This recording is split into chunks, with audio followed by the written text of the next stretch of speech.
5వ తారీఖు జరిగే ఇందిరా పార్క్ ధర్నాకు మేమందరం సిద్ధమైనాం. కావున గ్రామాలలో ఉన్న ప్రతి ఒక్క నిరుద్యోగ యువతులందరూ కూడా కదం తొక్కి ఇందిరా పార్క్ దగ్గరికి రావాల్సిందిగా కోరుతున్నాము. ఇక్కడ ఎంతమంది మహిళా శక్తిని చూస్తున్నారు కదా, మీరు కూడా అసలు ఏమాత్రం భయపడకుండా ముందుకు రావాలి.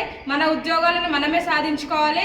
ఇదే మనం ఇట్లనే స్టడీ హాస్టల్లో కూర్చొని ఇళ్లలోనే కూర్చుంటే ఎవరు ఉద్యోగాలు ఇవ్వడం, మనం వచ్చి పోరాటం చేస్తేనే ఇస్తాడు. కాంగ్రెస్ పార్టీ మనకు ఉద్యోగాలు ఇవ్వడంలో విఫలం అయ్యింది. ఏడాది తిరిగేలోపే 2 లక్షల ఉద్యోగాలు అని చెప్పిండు. కానీ ఒక్క ఉద్యోగం కూడా రిలీజ్ చేయకుండా ఈరోజు అధికారం చేపట్టి ఇప్పుడు లోకల్ బాడీస్లో కూడా పోయే ఆలోచనలు ఉన్నది ప్రభుత్వం. ఇప్పుడు కనుక మనం బయటికి రాకపోతే ఇంకెప్పటికీ కూడా మనకు ఉద్యోగాలు రావు. కావున మనం అందరం ఖచ్చితంగా రావాలి. ఒక్కరోజు మన ప్రతాపం మీద చూపిస్తే ప్రభుత్వం భయపడే విధంగా ఉండాలి. ఖచ్చితంగా మనం అందరం రావాలి. చలో ఇందిరా పార్క్,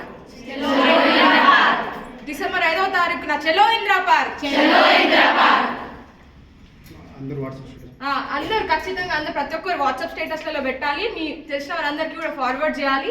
మేము ఇంకా వేరే స్టడీ హాల్స్కి కూడా వెళ్తున్నాం. ఇంకా మాకు తెలియని వాళ్ళలో మీరు మీ ఫ్రెండ్స్ ఎవరైనా ఉంటే వాళ్ళకు కూడా మీ విషయాన్ని మీరు ఇన్ఫార్మ్ చేయాలని నేను కోరుకుంటున్నాను.